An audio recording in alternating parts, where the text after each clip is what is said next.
All right, let's talk about Spider-Man's core cast of characters.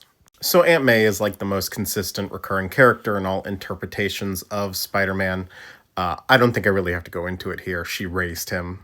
But did you know that this version features a pair with that art? Both these artworks are by the same artist and they take place on different sides of the table. He's literally eating the wheat cakes that Aunt May just made. Now, a lot of characters actually don't get the legendary treatment. So here we have Daily Bugle reporters. Daily Bugle being the newspaper that Spider-Man works for when he's younger, and being a big recurring set of characters. Here we see Robbie Robertson. He's like the deputy editor at the Bugle, and also Betty Brant, who started off as like a secretary and then becomes a reporter. In Flash Thompson's art, we see both Flash and Liz Allen. These are characters from Spider-Man's youth, but they're also his friends as he gets older. However, Flash is kind of a bully in high school, which is kind of funny because he bullies Peter, who you can see kind of hiding right back there. He bullies Peter, but he loves Spider-Man. So Peter has like mixed feelings about Flash. And then Flash obviously has some growing up to do. He later becomes his own superhero thing, but I'll talk about that when I talk about symbiotes. Selfless Police Captain is Captain George Stacy. If you watch the Amazing Spider-Man film, he's played by Dennis Leary. He dies saving a child from falling rubble, and he had also already figured out Spider-Man's identity. He's one of the few people who figured it out on their own, and that's what the flavor text is alluding to here.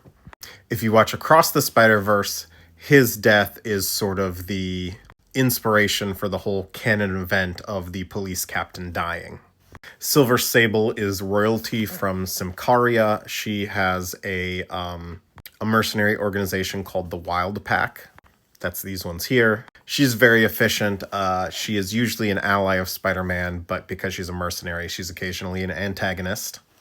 Black Cat has been hinted at in the movies more than once, but hasn't actually appeared in any like live-action adaptations. She's Spider-Man's Catwoman, the sort of more morally gray love interest for Peter Parker. They're like on again, off again. She also has bad luck powers. Her real name is Felicia Hardy. One of the most important characters in Peter Parker's history is Gwen Stacy, the daughter of Captain George Stacy. After Captain Stacy dies, Green Goblin Norman Osborn figures out Peter's identity, kidnaps Gwen Stacy, and throws her off a bridge. Peter goes to save her, and he manages to get a line on her leg, but her neck snaps, and she dies. The Gwen Stacy we see in the set is an alternate reality version of Gwen Stacy who became a spider hero herself. I talked about her with the Spider-Verse stuff yesterday. J. Jonah Jameson is a fun and complicated character. He is the editor and owner of the Daily Bugle, although things have changed for him in recent years in the comics. Well, he's got a lot of outward rough edges and he's kind of a jerk. There's a lot of stories exploring how he's actually looking out for Peter Parker, how he buys photos for his newspaper from a high school student or college student. And it's because he knows Peter's history and that the kid could use some help. And he's found out about Peter's real identity a couple times. And he's learned about Peter's identity a couple times, and his opinions have changed when he realized who the person behind the mask is. He's also sort of Peter's brother-in-law, because Aunt May at one point marries his father. Comic books. Cosmic Spider-Man is Peter Parker, just powered up with something called the Enigma Force, which is this Captain Universe power. So technically this is Spider-Man as Captain Universe. But no one knows what Captain Universe is, so it's just Cosmic Spider-Man. Mary Jane is probably the most well-known love interest for Peter Parker. I talk about a lot of alternate realities where they're still married and have children. But because Marvel Editorial doesn't want Peter to grow up, they are actually broken up right now. And in fact, their marriage was retconned to have never existed. The Prowler is the Marvel 616, the main Marvel Universe version of Hobie Brown, better known because of the Spider-Verse movies as Spider-Punk. Now, there have been a few people to have the name, so it could be really any of them. This is the identity. But Hobie sort of skirted both sides of the law, and he's actually filled in as Spider-Man a couple times. Gallant Citizen is J. Jonah Jameson's son, Colonel John Jameson. And a big part of the reason that J. Jonah Jameson dislikes Spider-Man is because he feels like Spider-Man outshone his son's heroic deeds. Spider-Man saved a space flight that he was on. Colonel Jameson, this guy, actually likes Spider-Man just fine. He also becomes like a werewolf later. Wraith is Yuri Watanabe. She's a police detective who takes a bunch of confiscated tech from like Mysterio and some other villains and creates her own vigilante identity. Iron Spider was the suit created by Tony Stark and Peter Parker while working together during the Civil War, although Peter stops wearing it after the Civil War when he changes sides. So there are a lot of Spider-Women in the set. Arachne was originally Spider-Woman. She was introduced in the 1984 Secret Wars event, and she had a black Spider-Man-esque suit before Spider-Man himself got his a couple issues later. In fact, I believe he was thinking about her suit when the machine that gave him the symbiote gave him a black suit. Madam Web was a psychic connected to the Spider-Verse life and destiny stuff. Behind her, you see two other Spider-Women that we'll talk about in a minute, and a couple villains that it's just not worth getting into right now. Ezekiel Sims has all the powers of Spider-Man. He is a spider totem and introduced the idea that all these spider heroes were all gaining their powers from like the same mystical spider god source. And that there was a danger to that because there were people who preyed on these spider totems. And we'll get into that later. Aranya was one of many attempts to create a like Spider Girl. She's also gone by many different names, but Aranya was her like classic one.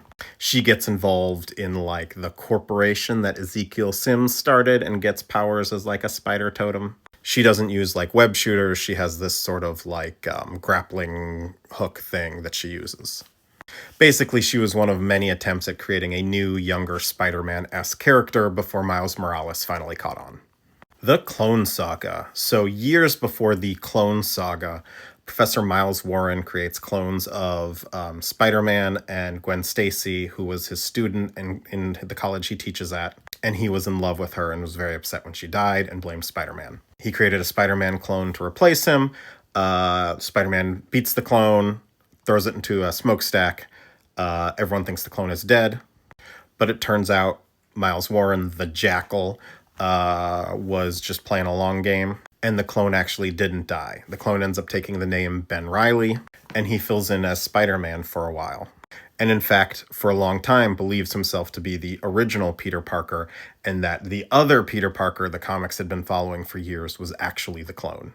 There's another clone named Kane who is sort of defective. He gets sort of fixed, but he stays a sort of more of a extreme version of Spider-Man. And after Ben Reilly dies, takes on the Scarlet Spider identity. Whoo boy, it's a lot, I know. So Cindy Moon is Silk. She was bitten by the same spider that bit Peter Parker. And if they ever came in close proximity, it would attract the attention of Morlun, a evil vampire who drains spider totems. To keep that from happening, she is imprisoned in like this massive vault by Ezekiel Sims. She gets out, Morlun finds out. There's a lot of story arc stuff about it.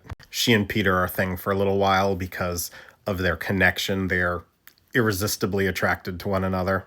And Cindy's whole thing is looking for her family who have disappeared while she was in the vault. Maddie Franklin is J. Jonah Jameson's niece, who also gets spider powers through like a magical means. She is also Spider-Woman at one point. Now, the most common Spider-Woman actually started as Arachne. Yes, they swapped names, basically. She was an extremely minor character until Brian Bendis brought her back for his new Avengers series. But she's totally unrelated to the other Spider characters. She was given some sort of serum as a kid that gave her limited like gliding powers. She could stick to walls and was super strong, but she also had like venom blasts. She's sort of like more of like the super spy version of Spider-Man. And then last for today, we have Ollie Osnick. He was a villain fanboy who created his own version of Doc Ock's legs, until Spider-Man basically had a talking to with him when he was doing some amateur villainy and let him go. And he was so impressed, he wanted to imitate Spider-Man instead. He later grows up and becomes the Steel Spider, which is sort of like the Iron Spider suit, but like black and silver. He's just a very minor deep cut character though, and that's all I'm going to cover for today because I am out of time.